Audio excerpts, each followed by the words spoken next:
we're now like kind of an old tech company in New Zealand. We're turning 20 this year. Xero's 20th birthday this year. Yeah, so amazing. It's crazy to think about how far it's come from the early days of Sir Rod and the work that he was doing with the founders to where we are today.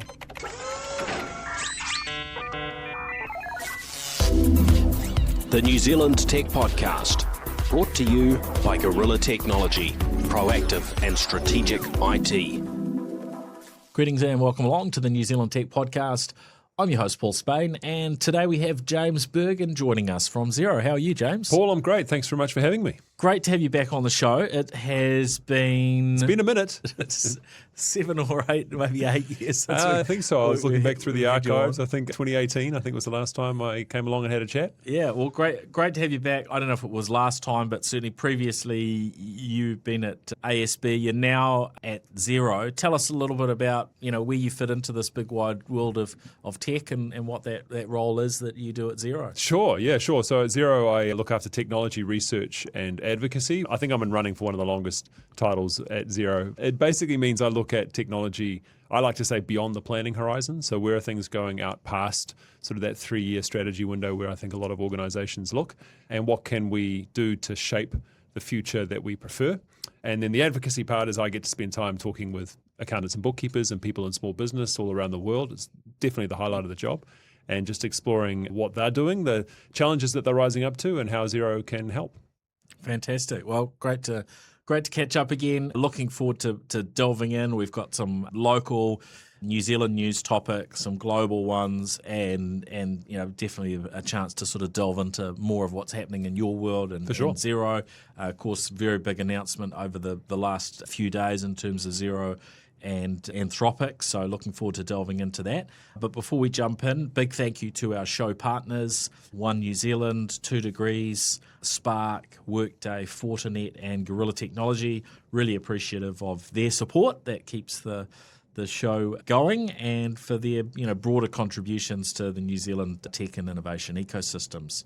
So delving in on the New Zealand front, really the big one over the last few days, and I heard this while I was travelling, Halter have raised another round of venture capital, this time a Series E round.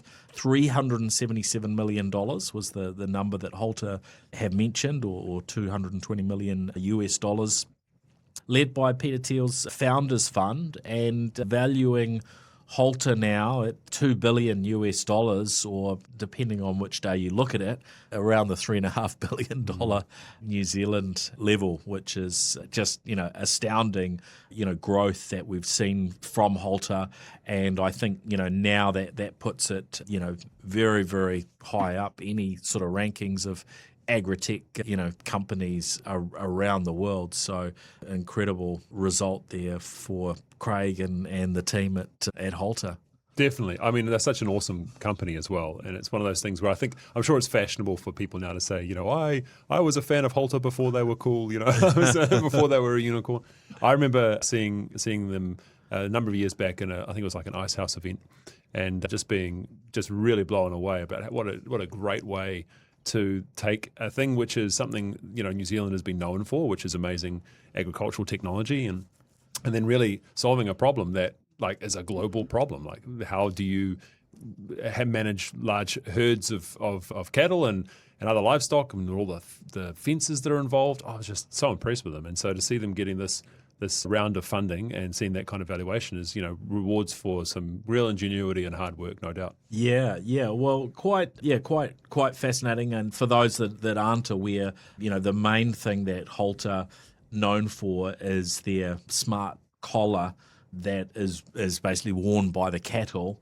And this enables a number of things, but one of the key ones is virtual fencing, so that you're able to avoid the costs and the challenges of having to put up fences and then gates and so on to move cattle around. So that's pretty transformative. And then the fact that you've got this technology sitting on one of these collars kind of sitting on each cow allows varying sort of health monitoring and sensing, and of course it's solar powered and it's connected to the internet, so you can be sort of basically reporting on all of your all of your cows across your herd or herds. Yeah. And it's had an incredible, pickup now in the US. So I guess, New Zealand, Australia, US now, and I think growing interest in other parts of the world, but of course the US is an absolutely massive market. So Yeah, and especially I know exciting. that some of their cattle ranches and stuff go for hundreds or thousands, I think in some cases, kilometres, and so you've got this massive space, and so just the sheer logistics of being able to manage that amount of land and where everything roams. I think the team's just done a really great job, and it's really excellent to see that New Zealand's success on the global stage. It's not an easy thing to achieve, and I think that they've done a really, really great job to get to this point. Yeah, they're saying, used by more than 2,000 farmers and ranchers. That's more the American terminology. Yeah, across the three countries, and they've now sold over 1 million of their solar-powered GPS-enabled collars. Very exciting just to see this growth, and also I think seeing Founders Fund lead that, who are known for investment in the likes of sort of SpaceX, Facebook, Palantir, Spotify, Airbnb, OpenAI, and they've been involved now in investing, I think, for sort of in the direction of 9 years. Yeah. So that's very, very pleasing backing. So great to see. Excellent. Well done to the team. Yeah. Now, we've also had the New Zealand High Tech Awards finalists announced in recent days, and of course, Halter are in there with a nomination for the Company of the Year, which is sponsored by PwC, alongside Take Communications, Gallagher Group, Dawn Aerospace, Aura, and Aroa Biosurgery. So some really exciting companies. To find out all of the rest of the finalists, jump across to hightech.org.nz. We will include a link in the show notes, and you can see all of the finalists there. And of course, now's not a bad time to be getting your tickets to the awards dinner in Auckland, and if you're from outside of Auckland, get in and get your flights booked and all that sort of stuff. Yeah, so, it's always amazing. Great evening. And I think, again, looking at those companies, it's one of those things where, like, take something like Dawn Aerospace, for example. It's just these examples where New Zealand ingenuity is really punching above its weight. And, I've been involved in, as you know, Paul, different roles in sort of the innovation ecosystem, or on the periphery of it at least. And to be able to see to see the list of nominees and read more about what they're doing, it's just amazing. And it's this wonderful situation that we have in New Zealand where real innovation can really come from here. Yeah. And so it's, congratulations to all the nominees, but I think it'll be a great night, and recommend everyone check it out. Yeah, and especially for those who haven't been before, it's worth finding a way to get yourself there, because it is so inspiring, and it just opens up a viewpoint on what is happening within the New Zealand tech sector. Yeah. There's nothing kind of quite like it. So highly recommended, and looking forward to it. Yeah, when you check out, we've got, I think, like, there's the Xero High Tech Young Achiever aspect in there as well. But also there's the deep tech stuff. There's the most innovative startup. Check out the nominees, because really, if you're needing a bit of maybe a bit of a pickup in your step, maybe if the week isn't going so well, and you go is there anything positive out there? These kind of companies are doing incredible work, and they're doing it right from here. So it's amazing. Yeah.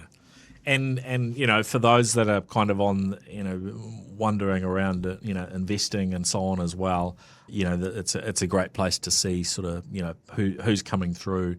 And I think it's also a real encouragement of, just how much innovation is going on locally. Also on the New Zealand front, we've got New Zealand's 3G shutdown being completed. So, last month it was 2 Degrees who did their 3G switch off, and I guess we heard about that from Stephen Kajaya, I think, on the day that they did the shutdown. Today, 12:01 a.m, Spark NZ switched off their 3G, so that shut down. And of course, One NZ just did their one a week or so back as well. So now it's lights out for 3G. It's the end of an era in New Zealand. So, I feel like I'm probably very much dating myself or aging myself, in the sense that I distinctly remember when 3G was turned on, and the first time you saw 3G appearing on your phone, you're like, oh my gosh, this is amazing. It's how fast it is, and compared to where we'd been with 2G and where we'd been with GPRS and those kind of protocols. So to see that we've come to the point where actually we've moved on past 3G now is it makes me feel a little bit old, Paul. I'll make no comments on that because I can't. It was interesting because I was just in Singapore over the weekend, and I was probably looking at our draft agenda for the podcast, and I was looking at some dates, and interestingly, in Singapore they phased out 3G.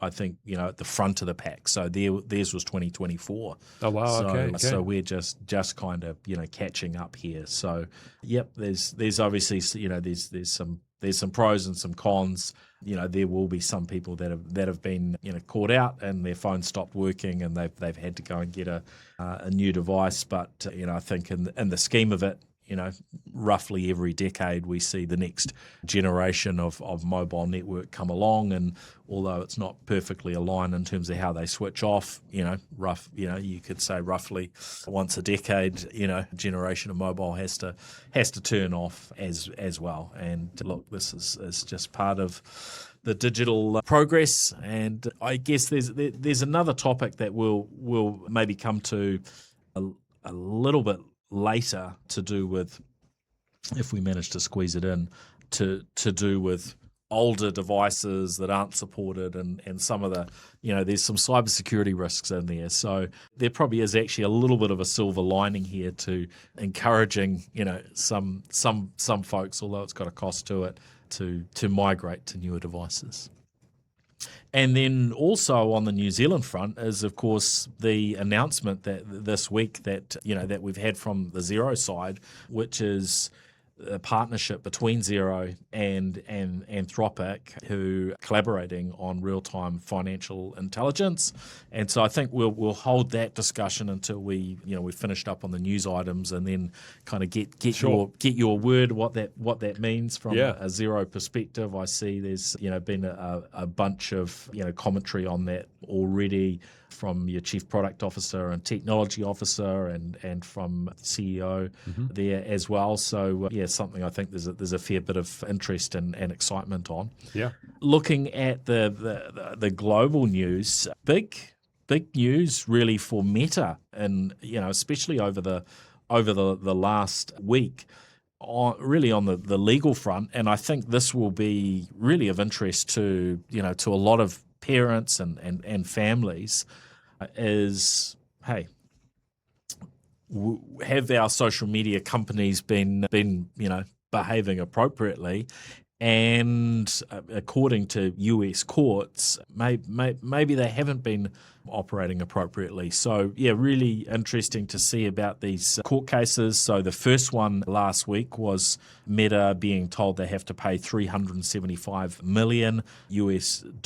This was a trial in New Mexico in regards to child exploitation, and finding that they violated state consumer protection laws by misleading users about Facebook, Instagram, and WhatsApp safety, which unfortunately sort of has facilitated child sexual exploitation. So that's a pretty big deal. And then quite quickly following that was news that Meta and YouTube ruled negligent in a social media addiction trial in Los Angeles.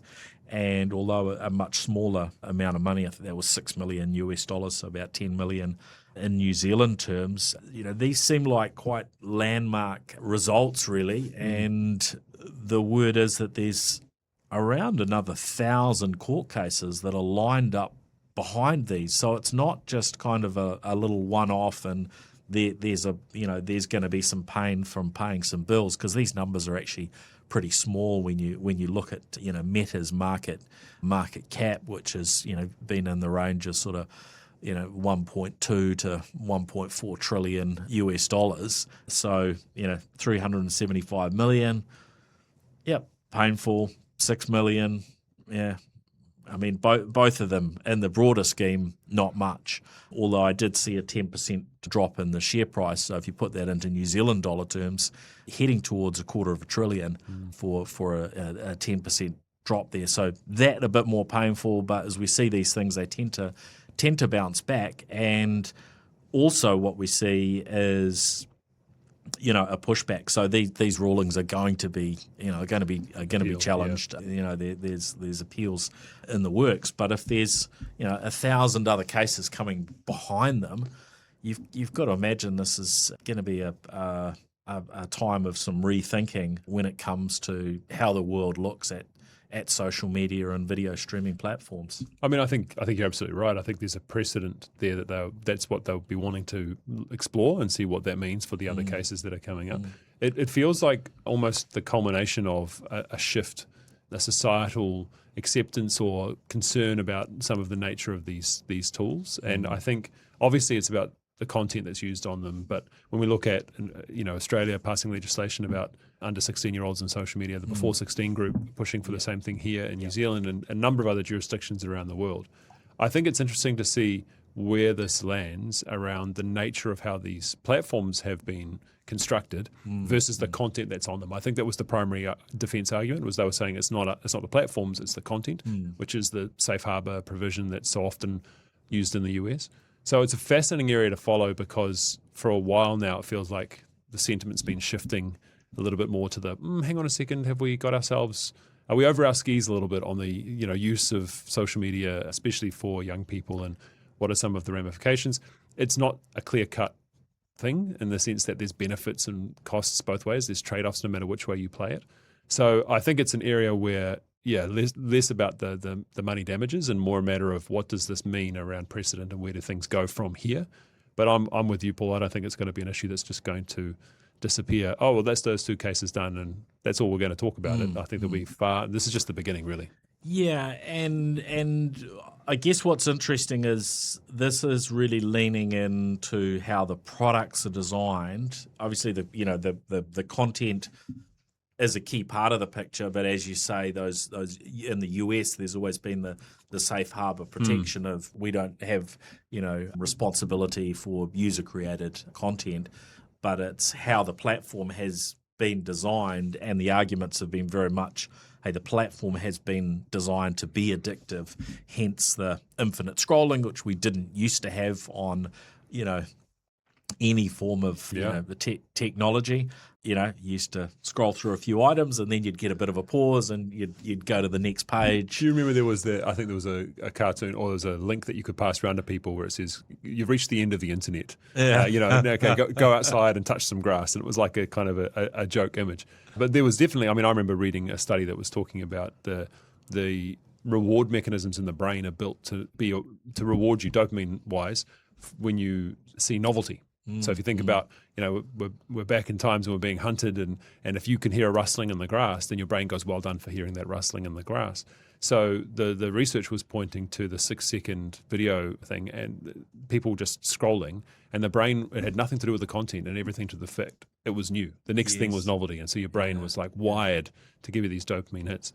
And it was, I think, UK researchers who were looking at trying to break that addiction and giving some of the participants a plain pane of glass that was the shape of a smartphone just so they could have that scrolling mechanism. So there's definitely, I think, us grappling with what have we wrought with this capability and what are some of those trade-offs and where does it fit? And I don't think it's an easy one to answer. Yeah.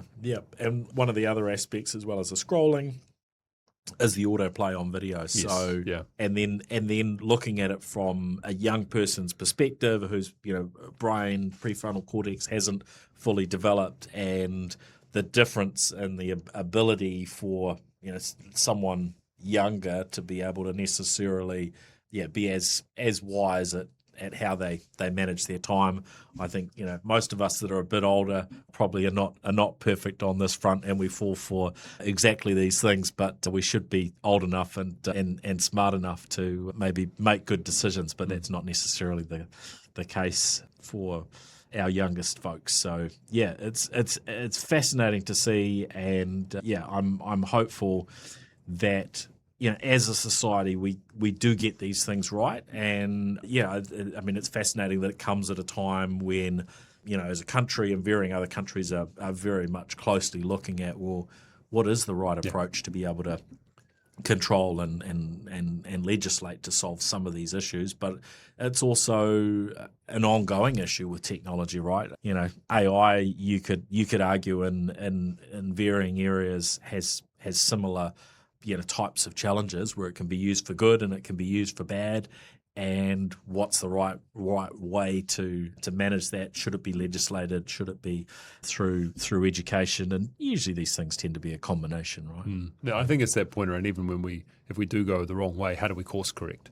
So if things aren't going the right way, it's not like let's just keep going. Let's take a minute and see if there's a way where we can improve the situation. Yeah.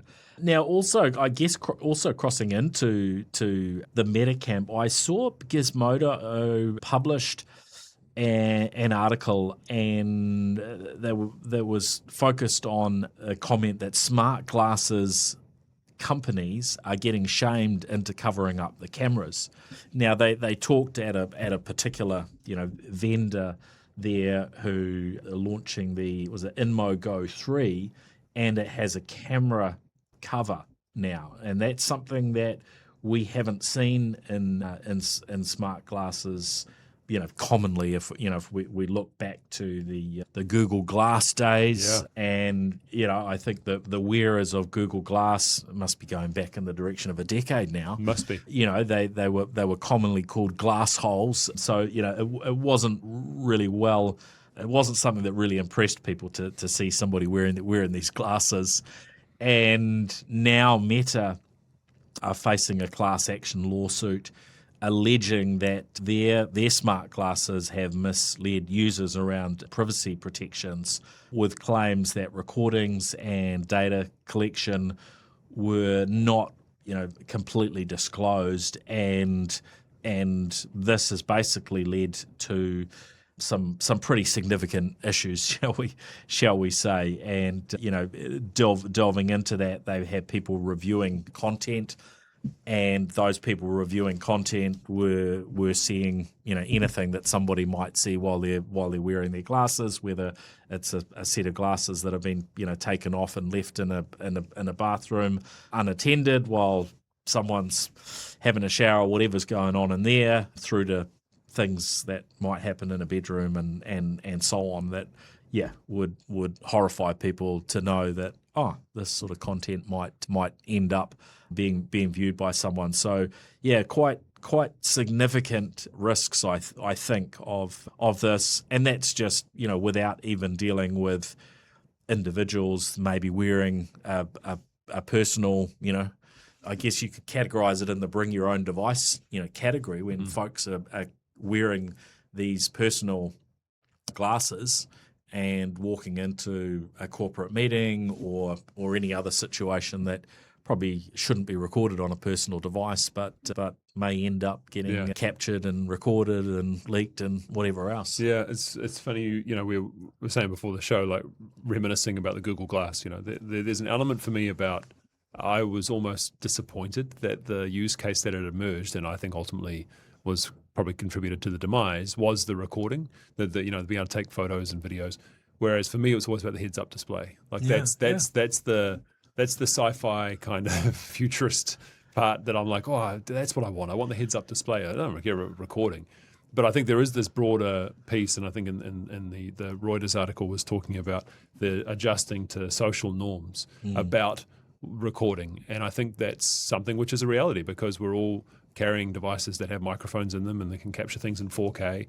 And the fact that that's becoming less obvious if I am recording you, because did you see that the little light was blinking on my glasses, is just the latest evolution of that. I think a bigger question that we're going to have to ask is, of these capabilities that are out there, which are the ones that we want to be leveraging? And then what is the social pressure that says, okay, cool, I can see there's a light blinking, all the rest of it, but actually don't turn that capability on, or don't even put that capability in the devices, because then I can't trust that you're not going to use it, or someone isn't going to, not you, Paul, you'll be fine, but someone is going to misuse it. So I think that like I say, disappointed that that's the thing that gets the attention, whereas I was really excited, still am excited seeing some evolution in the heads-up display category, and as someone who has worn glasses for many, many years at this point, I love that. I'll bring that on. Yeah. No, I agree. It's a great perspective, and we have to keep sort of stepping back and looking at what are the positives that we can get out of the technology, but how do we manage and to minimize those downsides. And sometimes the downsides are just baked in. Sometimes there are probably approaches that could minimize or avoid the downsides from a design perspective.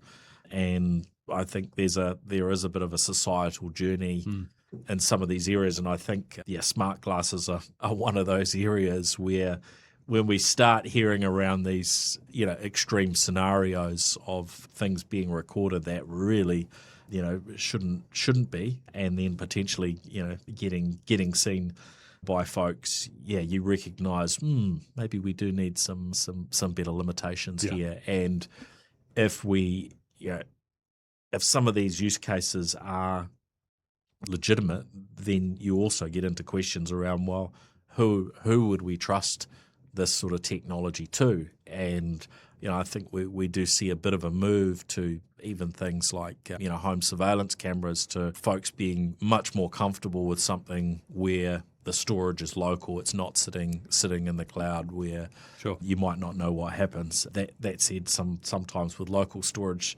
that's not done too securely either, and you might end up with surprises there. So there's certainly some complexity. Indeed. Yeah. Now, also on this, I guess we're talking a lot of sort of safety and concerns front.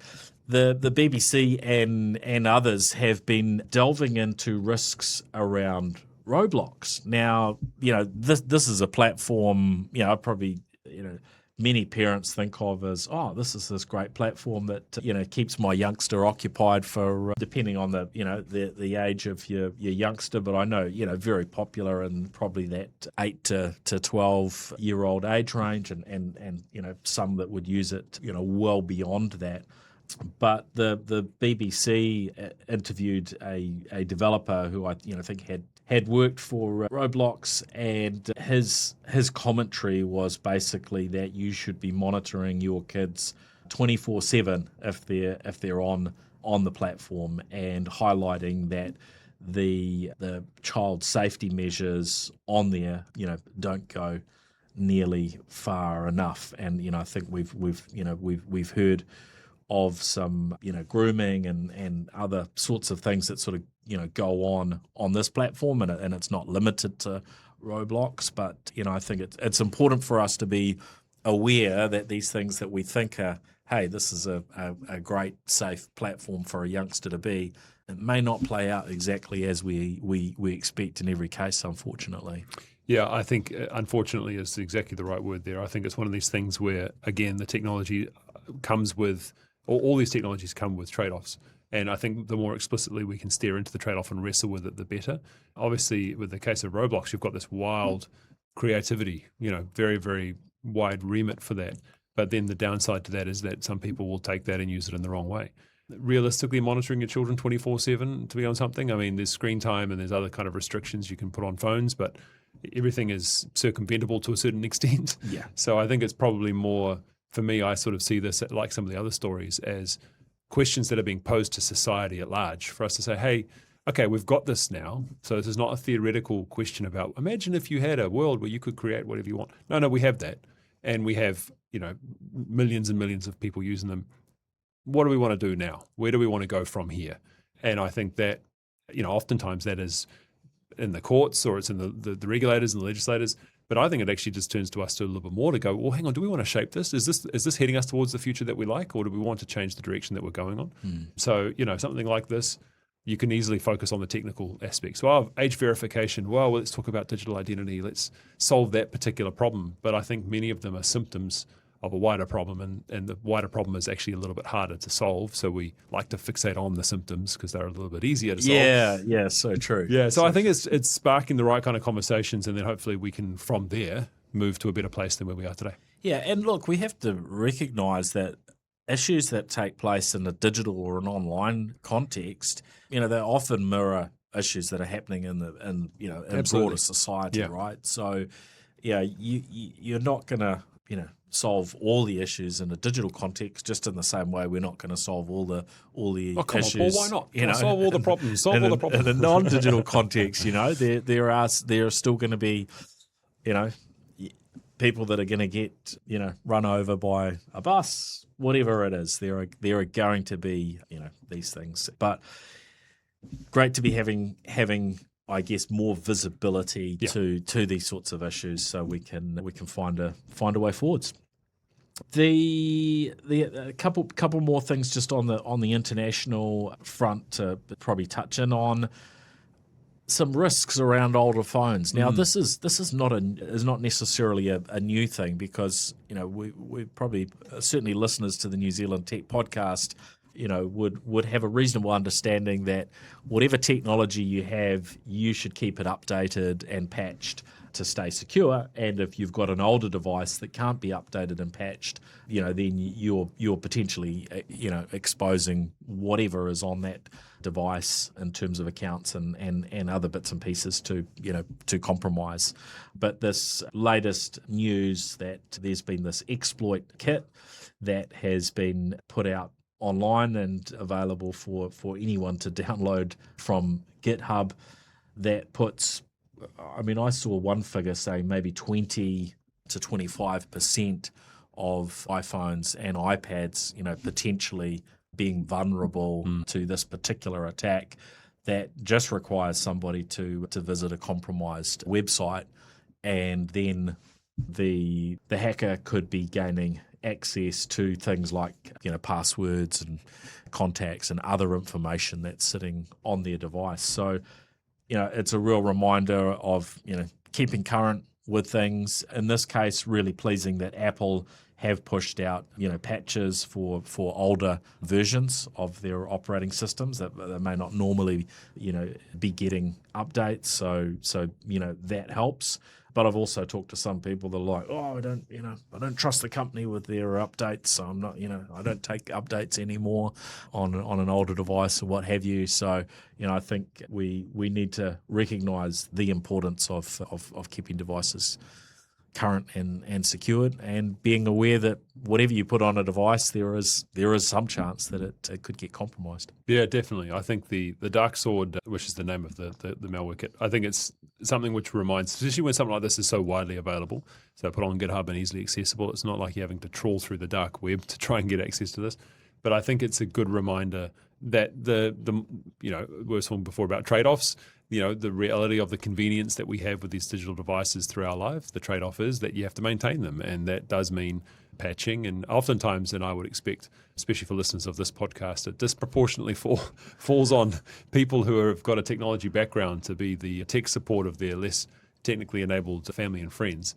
But it's really important, particularly when it's easy to exploit. I mean, this is this is an out in the wild, and there's evidence of it being used in the wild as well, exploits that are available right now. So yeah, patch those devices, people. Yeah, I mean, for all our listeners, whether it's within your home, family, friends environments, or whether it's within your organisation, it's fair to say that we have risks right across the board in New Zealand, and we need to be stepping up and doing more to resolve those issues. The percentage of folks who haven't done the basics yet is unfortunately still really high. And I think there's this sort of feeling that, there's nothing important on my phone, or what have you. But of course, if your account, your device, your whatever it is gets compromised, that can have a much broader impact, right? And if someone takes over your account or my account or somebody else's account, then we have a sphere of influence with others. We also will have probably private confidential emails, text messages, whatever with others. And so, we're not individual islands. We are well connected with other people. So if any of these accounts are compromised, then it's not just, that's a pity for me. Potentially has broader implications. And so, I think there is still a way to go for us in New Zealand to understand the impact, and we need to keep pushing these things forward. And I think our awareness is probably too low on some of these areas. We were talking around the smart glasses. I was chatting to somebody a while back in a tech firm in New Zealand, and they had mentioned that one of their team was coming into meetings, wearing these Meta, their private personal sort of Meta glasses, right. That created some issues, shall we say? I mean, the multi-factor authentication, these other trade-offs that yes, they trade off convenience against better security. But I think it behooves us that understand these technologies more to help others understand why they're important, and to put them in the context of the convenience that you have. I mean, if you lost your wallet or your handbag, or the inconvenience that would bring into your life, as well as the personal loss, is generally accepted as being a really bad thing. And so I think that on another level is what we're talking about with these exploits. The fact that they can be done remotely, and I think as humans we're not very good with probabilities. So we're like, oh yeah, but it probably won't happen to me. When something like this is at this level, it's a really good reminder that, well, yeah, but it could, and why not just stop it before it can? Yeah, there's probably a whole lot more down that track we could cover, but I'm keen to sort of delve a bit more into your work and what you've been up to, James. So, sure. Yeah, maybe tell us a little bit more around your journey at Xero. How long have you been at Xero now? Gosh, it's coming up 7 years now. Okay. It's nearly 7 years. So yeah, I started at Xero 2019. So I finished at ASB when I was chief architect there. That's when the last time I was on the podcast, actually. That's right. And then, started at Xero as the EGM for engineering and architecture. And then, the organization keeps growing and one role becomes 3 roles. And so then I focused on EGM for architecture and integration, which was some of our mergers and acquisitions, but also integrating new technologies. And then EGM for technology strategy and integration. And then did that for a little while. And then about 2 years ago, moved into this role. Yeah. And so it's the first time, I think I was trying to tally it up there, first time in about 18 years that I'm not leading a team. So that's a trade-off again, a blessing and a curse. It's good having a calendar with a bit more space in it, but it means I've got no one to delegate to, so I have to do the work myself. And I really just enjoy, most of my roles for my career have been in engineering, architecture, strategy, innovation type roles. So I've always been oriented a little bit towards future-leaning type roles. Yeah. And this one really is leaning in on that as much as I can and seeing what I can do to help shape the preferred future for people in small business and their advisors and communities around the world, because the purpose at Xero is to make their lives better. And if I can have one small part to play in that, then all the better. So no, really enjoying it, and it's great working for.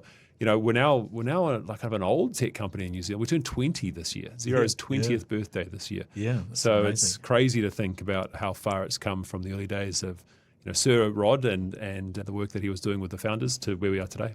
Yeah, and I think Rocket Lab are in a similar direction.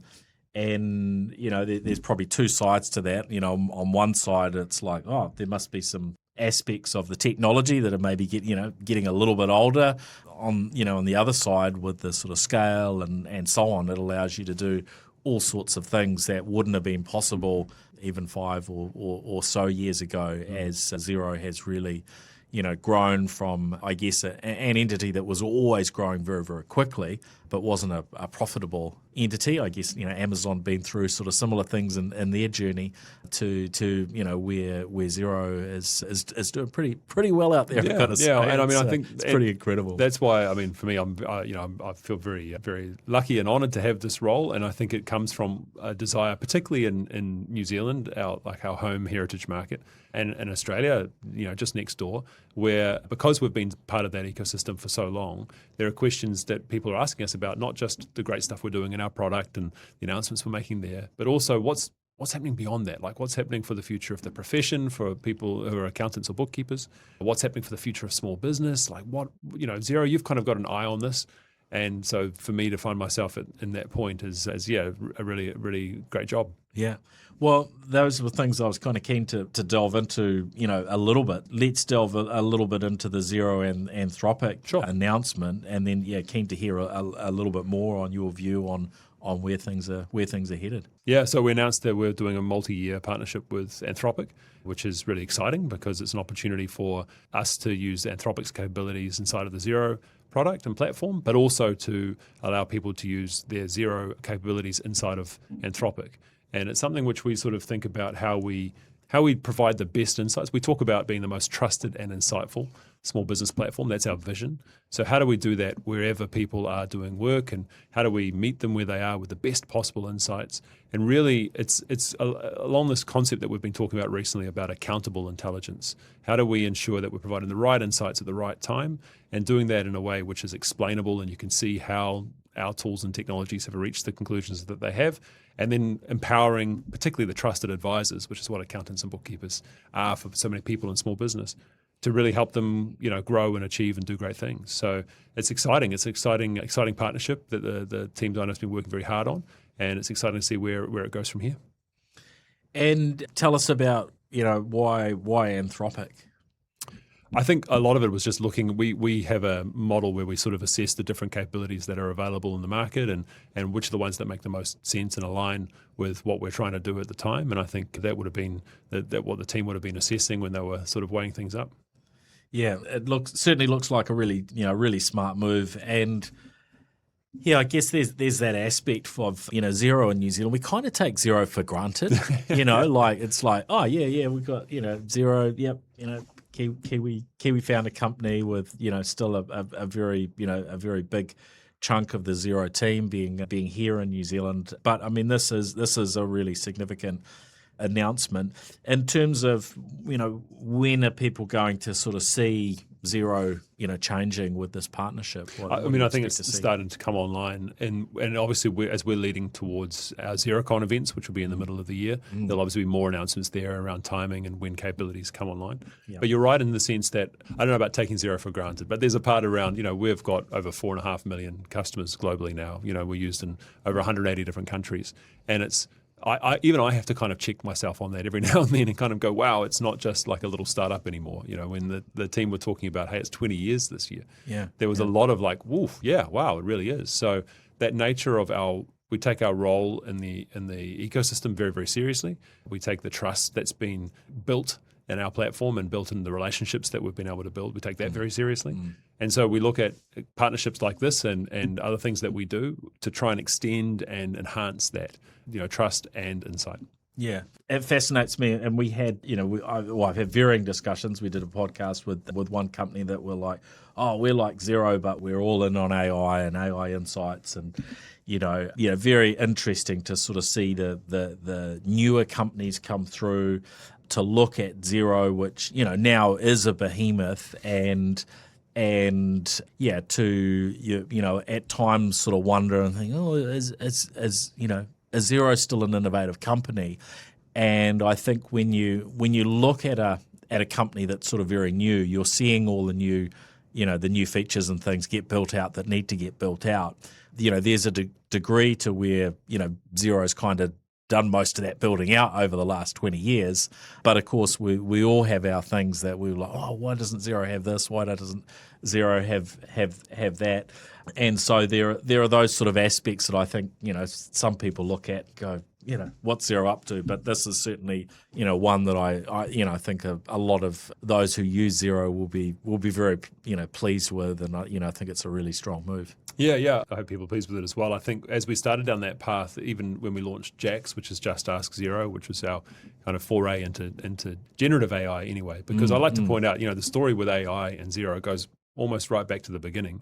We often, and you and I have spoken about this before, it's people shortcut AI as being the last couple of years, like that's AI. Yeah. Whereas, Alan Turing's paper, I think, was 1950. I think, we've been on this journey for 75 years. And so Xero hasn't been on it for the full 75, but for pretty much most of our existence, it's been leveraging those capabilities in a way that can unlock new utility for our customers and our partners. And so innovation, I think I probably said it the last time I was on the podcast, because I say it every time anyone asks. The definition of the word is to create something new in order to change something established. It's not just invention, which is creating something new. It's changing something established. And so when we look at the changes that are going on and what's established about how we do things in the modern world, we have to be leveraging that to ourselves as well. And that's what partnerships like this are about. Yeah.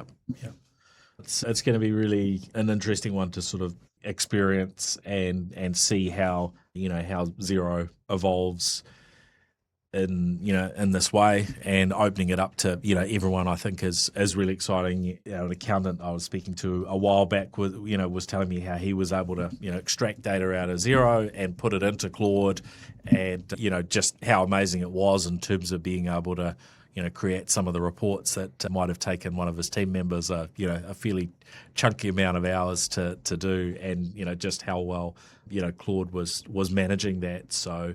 And we saw that with the reason why we called Jax Just Ask Xero is because a lot of it was exactly that. Can I just ask how many unpaid invoices have I got? Now I can go find that. I can find the report and I can generate it. Yeah. But I just want to ask and get the answer. Yeah. And so I think this is the capability unlock that's really interesting is if you think about traditional programming and software development is trying to anticipate a customer's needs and then provide a pre-made solution to that need.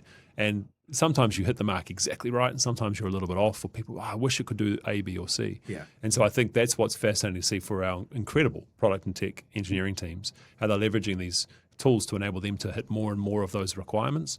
But also on the other side, from a use standpoint, how do you actually meet that need as close to the question as you possibly can? Yeah. And so it's really exciting times. Yeah, I remember when I tried out Jax, I can't remember, all the things that I've kind of thrown at it, but it didn't seem like a fully satisfying experience. Put it that way. So I guess seeing things evolve, seeing what might be possible with I guess Claude in the background there, the Anthropic and Claude, how much that will advance things. And I guess you have that challenge that you don't want to be hallucinating kind of results. So you've had to kind of keep, I guess, framed what you can actually deliver, because we don't come to an accounting system to kind of get some random hallucinated result. We need to have absolute confidence in what's coming out when we deal with AI, which this is a challenge generally, but I think when you go to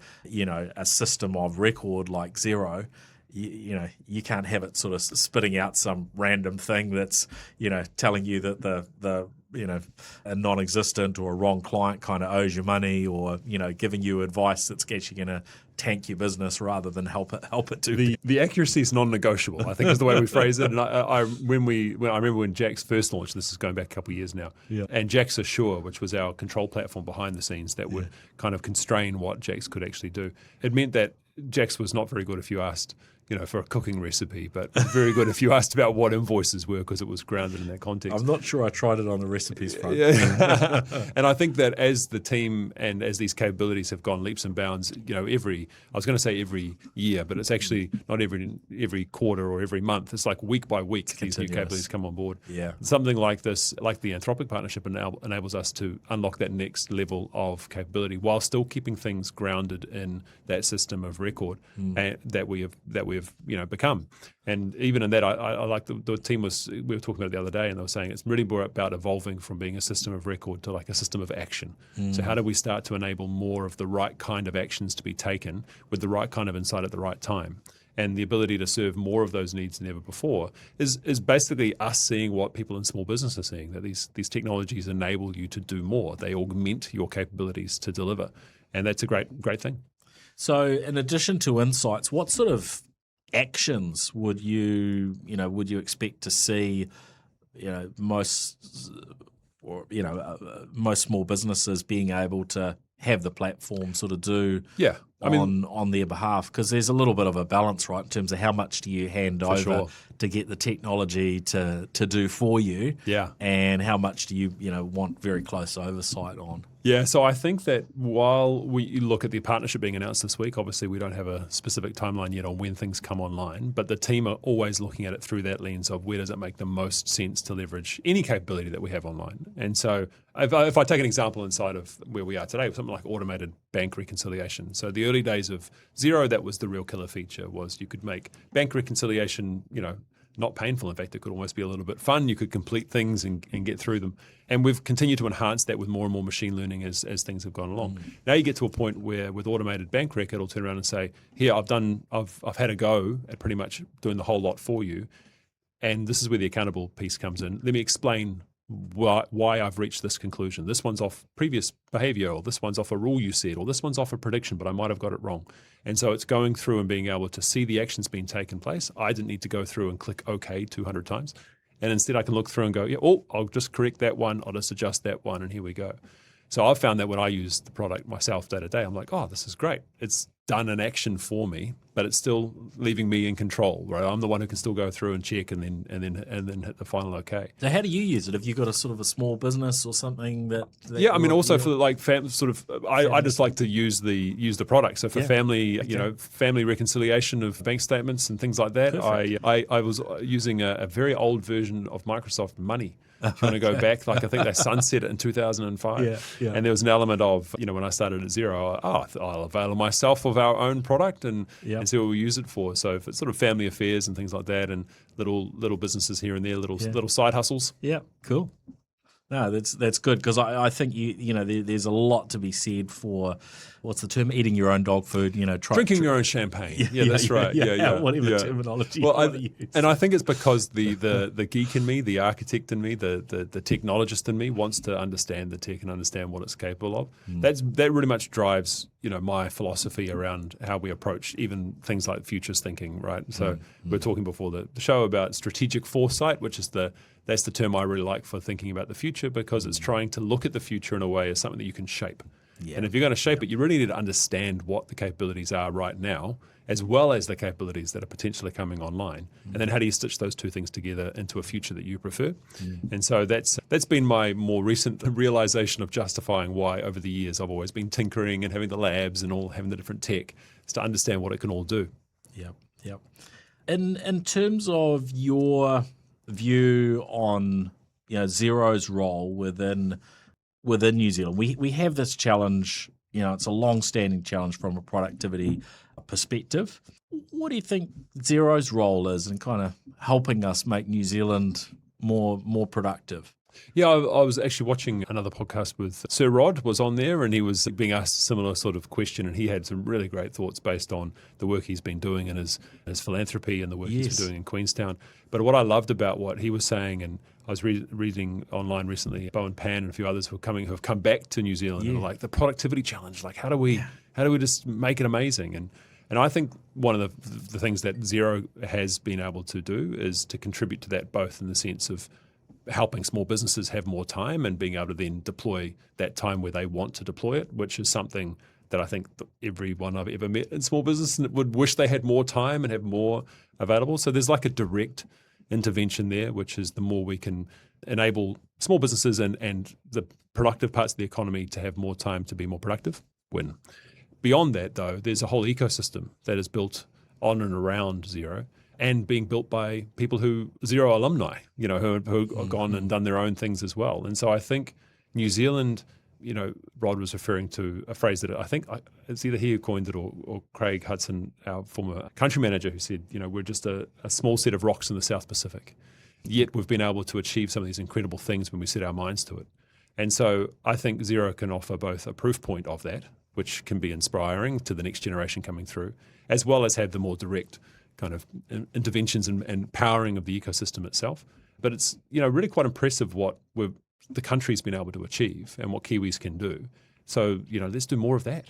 Yeah. I mean, I think that the role of Xero, it is hard to sort of underestimate. Because when you see something, when you taste it, something that works well and makes a difference, then it gets you looking, well, where else can I do something similar?